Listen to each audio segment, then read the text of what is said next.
Bismillah walhamdulillah wassalatu wassalam ala rasulillah wa ala alihi wa ashabihi wa man walah wa ba'd.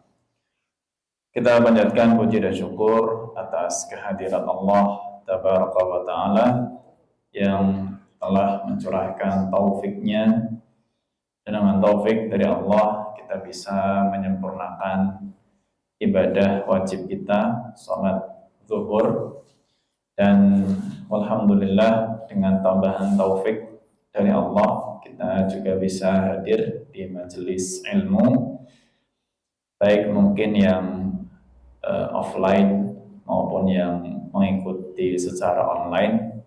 Semoga Allah subhanahu wa ta'ala berkenan untuk mendekatkan kita semua kepadanya, dan harapannya kita menjadi hamba-hamba yang dicintai oleh Allah subhanahu wa ta'ala.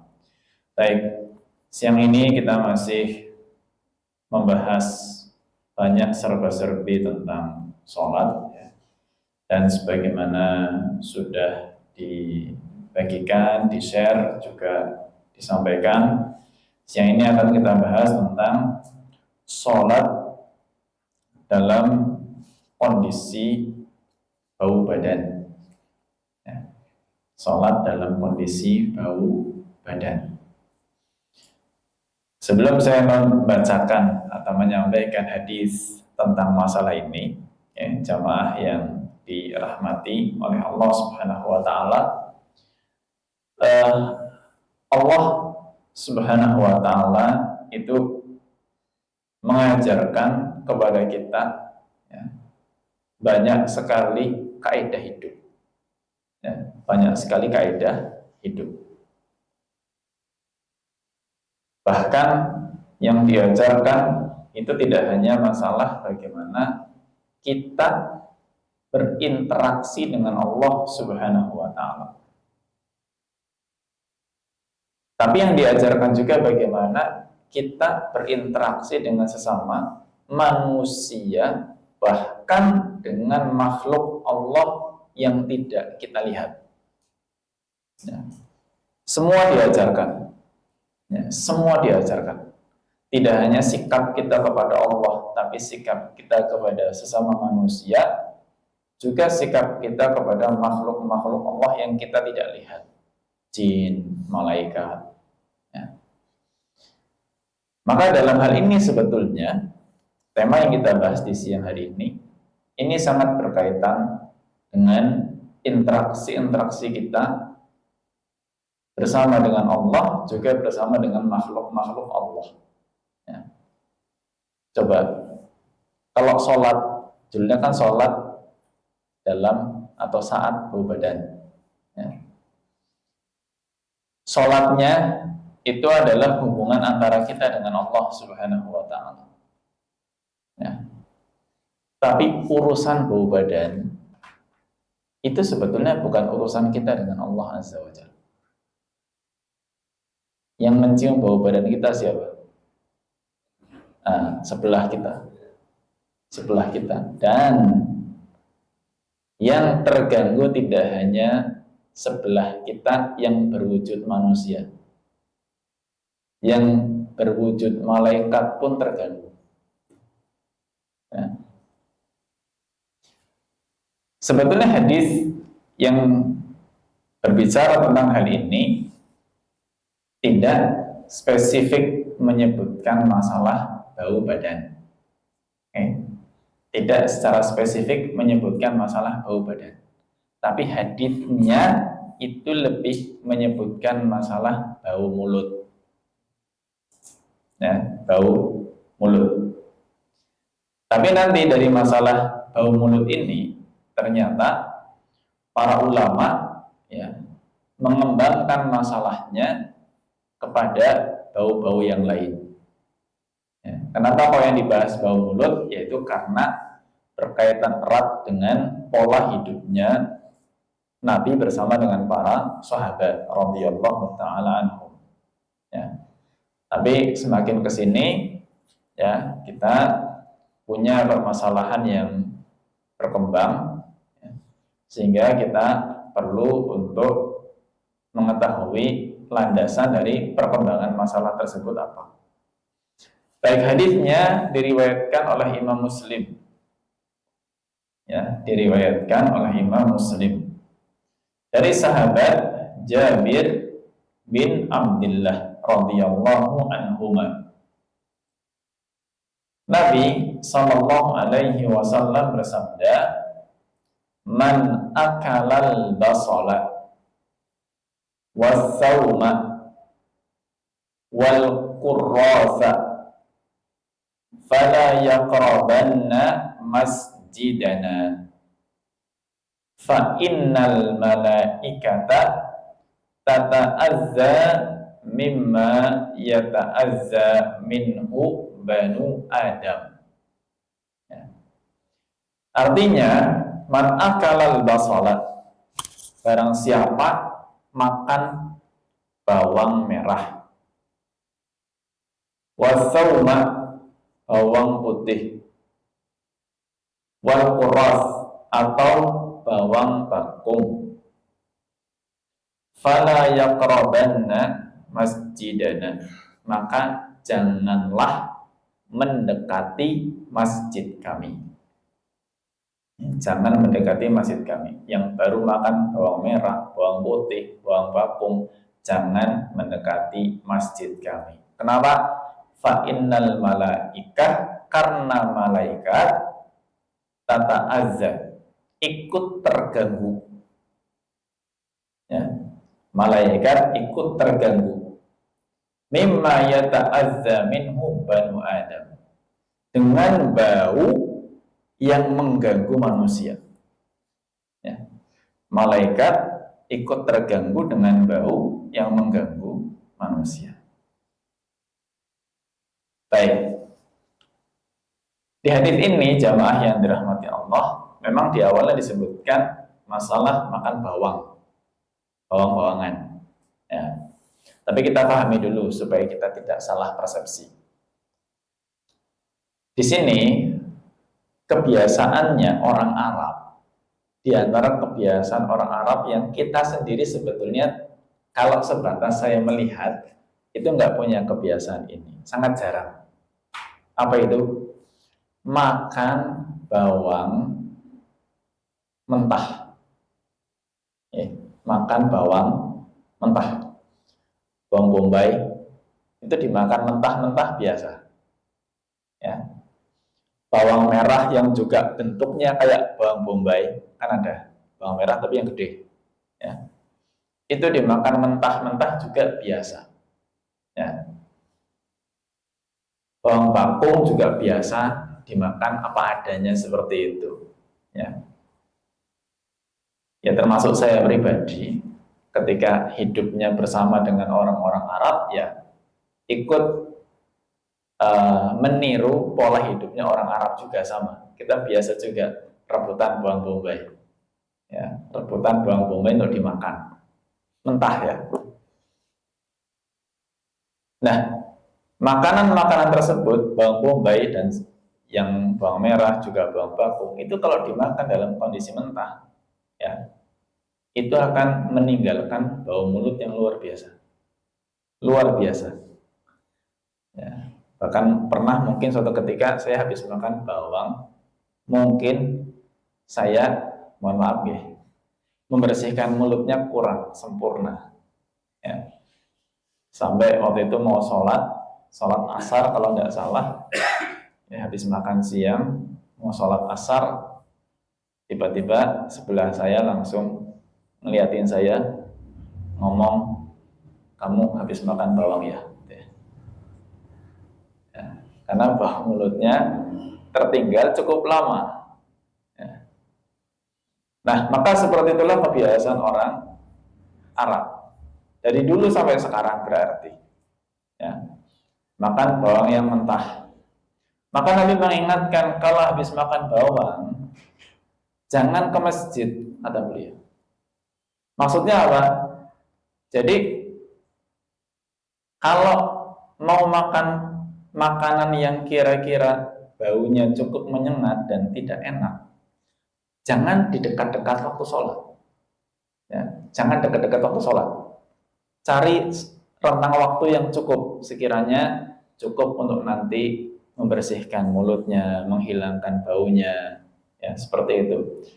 Kalau baru makan dan belum bersih-bersih, masih tersisa baunya, maka kata beliau jangan ke masjid. Ya. Karena apa? Banyak orang akan terganggu. Bahkan yang terganggu nggak hanya orang, malaikat ikut terganggu. Kata Nabi alaihi salatu wassalam tadi. Malaikat ikut terganggu. Ya. Maka dari masalah makan bawang ini, ya, saya sampaikan dulu bahwa ini khusus untuk bawang yang masih mentah. Kalau kita kan biasa makan bawang itu yang sudah dimasak. Ya. Kalau sudah dimasak, bawang bombay sudah dimasak, insya Allah baunya sudah tidak menyengat, ya, dan nggak ada mungkin, maka itu nggak masalah, ya. Tapi ingat, ada makanan-makanan lain di kita, ya, di Indonesia ini yang punya bau juga, ya, pete, jengkol, ya. Ya, nggak tahu kalau mungkin masih ada yang lain-lain. Nah, maka jenis-jenis makanan lain yang punya efek sama, efek apa? Efek bau yang tidak sedap bagi orang lain. Ini punya hukum yang sama. Ya, punya hukum yang sama. Ya, seperti misalkan udah dimasak tapi tetap aja bau, misalnya jengkol pun rata-rata udah dimasak kalau kita makan. Ya. Tapi masih bau, ya usahakan ketika akan sholat, terutama kalau ke masjid, maka bersih dulu. Ya.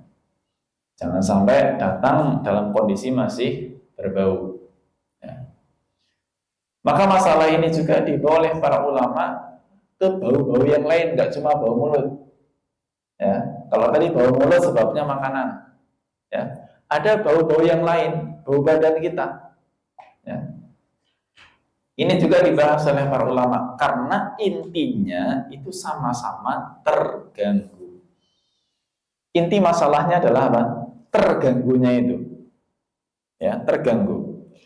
Jadi Allah Subhanahu wa taala mengajarkan kepada kita supaya kita tidak egois. Ya. Kita enggak hanya memperhatikan kemanfaatan diri kita sendiri, tapi kita juga memperhatikan kemanfaatan orang lain, ya, kemaslahatan orang lain. Ya. Nah kita sendiri pun, nuwun sewu, kalau sebelah kita ya lagi sholat jamaah, bau badan atau mungkin bau mulut, ya, yakin kita sholatnya tidak khusyuk, ya, tidak khusyuk, ya, bau badan, bau mulut, tidak khusyuk. Maka mendatangi sholat khususnya ini berjamaah, ya. Saya lagi bicara masalah sholat jamaah karena Nabi menyebutkan masjid. Untuk sholat berjamaah dalam kondisi punya bau, baik bau badan ataupun bau mulut, ya, ini kondisi yang dimakruhkan, ya, kondisi yang dimakruhkan, yang dibenci oleh Allah Subhanahu wa taala. Ya. Makruh. Tapi sholatnya tetap sah saja kalau dipaksakan seperti itu. Ya. Paksakan berangkat ke masjid, ya, sholat jamaah, ya, tetangganya serang cium baunya misalnya. Ya sholat dia sah, tapi kan akhirnya dia mengurangi kualitas sholat orang lain. Orang lain yang seharusnya sholatnya lebih khusyuk, ya, akhirnya terkurangi kualitas khusyuknya. Maka lebih baik kalau seandainya punya problem bau badan dan bau mulut, dihilangkan dulu, dibersihkan dulu. Kalau bau badan berarti kita disunahkan pakai wewangian kalau merasa bau. Kalau enggak pakai, enggak apa-apa, ya. Disunahkan pakai wewangian. Ini tapi khusus untuk yang kakung, ya. Kalau yang laki-laki boleh pakai wewangian sampai tercium oleh sebelahnya, ya. Tapi nuwun sewu, kalau yang putri sebetulnya oleh Nabi Shallallahu Alaihi Wasallam tidak diperkenankan pakai minyak wangi yang sampai tercium oleh orang lain. Kalau sekedar menggunakan sesuatu yang menghilangkan bau badan boleh. Tapi kalau sampai jalan 5 meter wanginya masih ketinggalan, ya, ngapunten. Ini ada peringatan tegas dari Nabi Shallallahu Alaihi Wasallam. Ya. Ada beberapa hadis tentang ini. Ada yang tegas, ada yang tegas banget. Ya. Yang tegas, Nabi Alaihi Wasallam bersabda dalam hadis riwayat Imam An-Nasai, ayyuma imra'atin asabat bakhuran fala tashhad ma'ana al-isya al-akhirah. Ya. Kata beliau, setiap wanita yang badannya tersentuh wewangian. Bakhur itu kalau dulu wangi-wangian tapi pakai asap. Kayu gaharu dibakar, asapnya itu wangi. Nah, itu biasa untuk wangi-wangian baju. Ya. Kata Nabi, setiap wanita yang tubuhnya tersentuh wewangian, maka jangan ikut sholat isya bersama dengan kami. Jangan ikut sholat isya sama kami, kata Nabi. Kenapa kok yang disebutkan hanya sholat isya saja? Karena memang sahabat wanita dulu sholat jamaahnya hanya subuh sama isya yang gelap. Kalau yang terang-terang zuhur, asar, maghrib tidak ikutan. Mereka cari waktu yang gelap untuk ikut sholat jamaah supaya tidak terlalu terlihat oleh para lelaki. Makanya Nabi hanya menyebutkan jangan ikut sholat isya sama kami, kata beliau.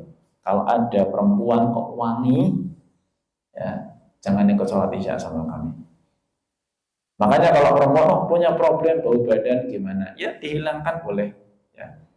Kalau seandainya pakai sesuatu yang agak wangi, maka diperhatikan supaya wangi itu tidak menyebar.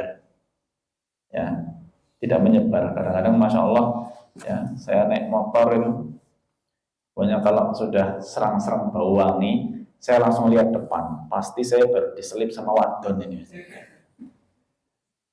Bener, jarak sudah 50 meter depan saya, wanginya masih ketinggalan di belakang. Ya. Ini untuk perempuan sekedar untuk menghilangkan bau badan. Kalau laki-laki memang boleh, wanginya semerbak boleh. Ya, boleh. Maka diusahakan ketika mau sholat dalam kondisi yang baunya tidak mengganggu. Ya, baunya tidak mengganggu. Nah, di sini jamaah yang dirahmati Allah Subhanahu wa taala, ada sebuah masalah ya, di mana sebagian orang punya dalam tanda kutip penyakit. Ya, mungkin badannya kurang normal dan sebagainya sehingga selalu mengeluarkan bau badan atau selalu mengeluarkan bau mulut. Ya, ada yang kondisi seperti itu. Ya, selalu mengeluarkan bau badan, selalu mengeluarkan bau mulut. Nah, dalam kondisi yang seperti ini, kalau memang kondisi baunya, kondisi ya baik bau badan maupun bau mulutnya sangat mengganggu, ya, dan itu disebabkan karena ketidaknormalan tubuhnya, maka dia punya kewajiban untuk berusaha mengobati. Ya, cari solusi bagaimana caranya bau itu tertangani. Kalau memang itu sebabnya sebuah penyakit atau kondisi yang tidak normal dalam tubuh. Selagi dia belum bisa menemukan solusi dan baunya masih terus keluar, maka para ulama mengatakan dia mendapatkan uzur untuk tidak sholat jamaah. Akan lebih baik sholatnya di rumah saja. Ya. Bahkan sebagian ulama ada yang membolehkan untuk tidak sholat Jumat kalau memang baunya sangat mengganggu. Ya. Ini demi kemaslahatan orang lain. Jadi dalam agama ini kita diajarkan untuk mengedepankan kemaslahatan yang bersifat luas, meskipun harus mengorbankan kemaslahatan yang bersifat pribadi. Ya, nggak Jumatan contoh ya, punya bau badan, bau mulut yang sangat menyengat. Kalau dia nggak Jumatan, yang merasa rugi hanya dia. Itu pun sebetulnya tidak rugi karena dia tidak dosa. Ya, cuma dia mungkin nggak bisa mendengarkan khutbah, ya, nggak menyimak pelajaran dalam khutbah tersebut. Oke, kerugian dialami oleh pribadi. Tapi dalam hal ini banyak orang terselamatkan. Ya, maka itu namanya kemaslahatan umum, lebih dikedepankan. Meskipun harus mengorbankan kemaslahatan pribadi. Ya. Dan agama ini tidak mengajarkan untuk egois. Ya. Lebih mendahulukan kemaslahatan pribadi satu orang, tapi yang termadorotkan banyak orang. Ya. Tapi insya Allah sih kasus seperti itu mungkin jarang ya, dalam artian orang punya penyakit yang berakibat bau badan, bau mulut yang nggak bisa hilang gitu ya. Maka kalaupun ada, para ulama sudah memberikan panduan berdasarkan hadis tadi, ya, berdasarkan hadis tadi. Nah, ini juga sebagai peringatan untuk kita semuanya, ya, apalagi kadang kita juga punya apa ya, mungkin teman-teman, punya rekan-rekan yang kerjanya itu adalah kerja lapangan, ya, panas-panasan, keringetan, pekerja itu, ya, pertama kita punya kewajiban untuk mengingatkan mereka untuk sholat sebetulnya, ya, meskipun saya juga tidak memungkiri banyak pekerja bangunan atau pekerja konstruksi yang mungkin tidak sholat ya, tapi kita kalau kita mengenal maka kita mengingatkan untuk sholat. Plus kita juga memberikan kesempatan untuk bisa mempersiapkan diri untuk sholat. Ya. Jadi waktu istirahatnya diperhatikan kapan supaya mereka juga nyaman punya waktu untuk sholat. Ya. Jadi ada yang bertanya waktu itu, kadang kan pekerja-pekerja bangunan itu kan ada yang disewa atau dikontrak untuk di luar kota gitu ya. Itu ada seorang mungkin dari area Parlimas Cakep kerja di Jakarta. Diberikan jam kerja dari pagi mungkin sekitar jam 8 sampai jam 5 sore baru selesai. Ya. Dan waktu istirahat siang juga mungkin 1 jam, ya, atau 1 jam, atau setengah jam, cukup paling untuk makan dan sebagainya. Merasa kalau waktu itu nggak cukup kalau dipakai bersih-bersih badan, ganti baju, kemudian sholat zuhur gitu ya, kemudian makan dan lain sebagainya. Kemudian bertanya, boleh nggak? Yang repot sholat asarnya sebetulnya. Yang repot sholat asarnya, maaf. Jadi ditanyakan repotnya sholat asar, kenapa pulangnya baru jam 5? Ya, pulangnya baru jam 5 sore, baru selesai. Ya. Kalau habis itu baru bersih-bersih, kemudian apalagi nunggu pulang sampai rumah dulu. Jakarta sampai tempat tujuan pulang ke rumah mungkin lama ya. Ya, kemudian kalau bersih-bersih dan sebagainya, mepet sekali dengan maghrib sholat asarnya. Karena biasanya waktu asar itu adzan, belum ada kesempatan untuk sholat, masih kerja. Ya, masih kerja. Dia bertanya, boleh nggak kalau sholat asarnya digeret ke waktu zuhur jamak? Ya, waktu zuhur jamaah. Jadi pas zuhur ada waktu istirahat 1 jam misalkan, dia gunakan untuk bersih-bersih, sholat zuhur plus sholat asar plus makan siang. Nanti rampung pekerja jam 5 sudah tenang gitu misalkan, tinggal pulang ke rumah saja. Ya, saya tidak berani untuk membolehkan. Ya, saya tidak berani untuk membolehkan. Maka asalnya sholat seperti itu ditunaikan sesuai dengan waktunya. Ya, sesuai dengan waktunya, maka ya hendaknya kita juga bisa memberikan kesempatan bagi siapapun yang bekerja untuk menunaikan kewajibannya, sholat dalam kondisi khusyuk, tenang untuk dirinya dan menenangkan juga untuk orang lain. Ya, insya Allah itu akan menjadi berkah tersendiri untuk hasil pekerjaannya. Bismillah ta'ala. Ini kiranya yang bisa saya sampaikan untuk kesempatan siang hari ini. Mohon maaf sudah mendekati jam 1 sekali ini. Kalau mungkin ada kesempatan untuk sesi yang kedua ya monggo. Wassalamualaikum warahmatullahi wabarakatuh. Terima kasih Ustaz. Jazakallah khair untuk materinya. Monggo untuk kebersihan waktu. Lanjutkan sesi 2 bagi Bapak yang mau bertanya. Monggo Mas Afif. Assalamualaikum warahmatullahi wabarakatuh, Ustaz. Assalamualaikum warahmatullahi wabarakatuh. Afwan mau tanya Ustaz. Ada 2 pertanyaan. Yang pertama itu berkaitan dengan bau kaki, Ustaz. Kalau bau kaki kan kadang-kadang satu dan sebelahnya kadang-kadang nggak begitu ngeh, Ustaz. Dan juga sadarnya itu pas posisi duduk. Ketika pas posisi duduk itu kemudian berdiri lagi, diperbolehkan apa tidak berganti posisi dari posisi sholat sebelumnya, mencari tempat di sejauh mungkin dari yang bau kaki itu. Kemudian yang kedua berkaitan dengan bersin atau ini Ustadz, menguap ketika sholat. Kalau posisi yang benar atau sikap yang benar itu seperti apa? Ketika bersin kadang-kadang kita agak ilfil dengan sebelah kita ketika bersinnya digebresin, kemudian kita mengasumsikannya bakterinya kemana-mana. Nah, tapi kalau menutupi dengan tangan atau itu, sebelahnya yang paling dekat dengan lengan itu merasa terganggu juga.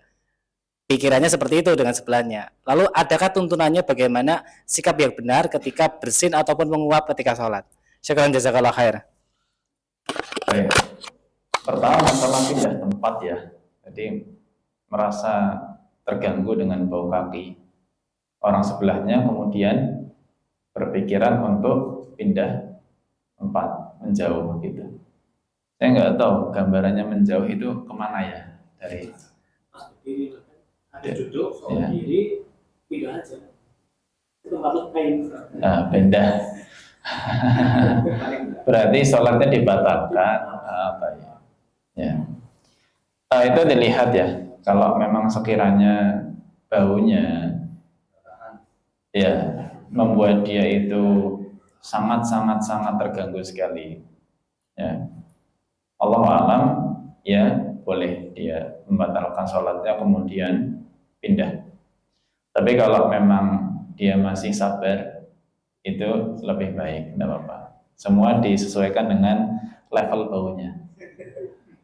Ya. Kan kadang-kadang, mohon maaf, ada yang pakai kaos kaki lupa nggak dilepas gitu kan. Nah, itu masalah yang pertama ya. Masalah yang kedua, masalah menguap dan bersin. Kalau menguap ada, makanya yang saya tahu ya ada, karena Nabi alaihi salatu wasallam mengatakan, "Idza tasa'aba ahadukum falyaruddahu mastata'a." Siapapun di antara kalian yang akan menguap, ya maka sebisa mungkin ditahan, kata Nabi alaihi salatu wasallam. Kalau nggak bisa ditahan maka ditutup, ya ditutup. Fa inna ahadakum idza qalaha dhahika syaitan.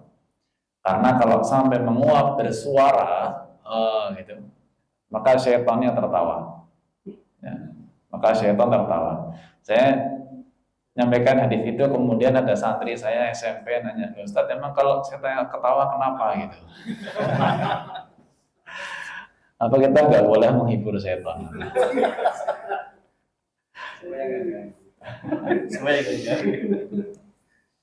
Ya enggak, maksudnya kita itu lagi diketawain sama setan gitu loh. Ya, kita diketawain, kita direndahkan gitu, maksudnya seperti itu. Ya, jadi berusaha supaya menjaga martabat kita ketika sedang sholat.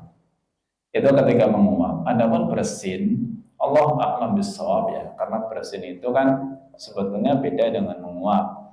Kalau bersin itu memang nikmat dari Allah Subhanahu wa taala. Ya. Hanya kalau masalah tuntunan detailnya, saya pribadi sampai sekarang belum tahu. Ya, belum tahu bagaimana sikap terbaik ketika bersin di tengah-tengah sholat, apalagi saat berjamaah. ya, apalagi saat berjamaah. Ya, dalam hal ini, kalau seandainya seseorang ya tahu dia akan bersin gitu ya, dan dia misalnya ya sempat untuk mengambil semacam sapu tangan, disapu dan semacamnya, itu boleh dia lakukan. Boleh, habis itu kan dia simpan lagi di sapu. Gerakan itu tidak membatalkan sholat. Ya, tidak membatalkan sholat. Ngambil sapu tangan, kemudian bersin, disapu tangan, kemudian dimasukkan lagi ke sapu, itu tidak membatalkan sholat. Kalau nggak ada sapu tangan dan bersin itu juga bukan untuk ditahan sebetulnya ya, untuk ditahan. Ya, dia keluarkan sebetulnya kalau bisa dengan antara tadi pilihan ya, dilepaskan atau ditutup dengan lengan ya. Sebetulnya ditutup dengan lengannya atau mungkin dengan tangannya itu masih lebih baik ya, paling tidak mungkin tangannya ikut menutupinya kalau dikhawatirkan ada bahaya-bahaya, potensi bahaya yang mengganggu seperti itu. Boleh, tidak apa-apa, dua tangan boleh ditutup seperti itu. Itu juga tidak membatalkan sholat ya. Allahu a'lam bishawab.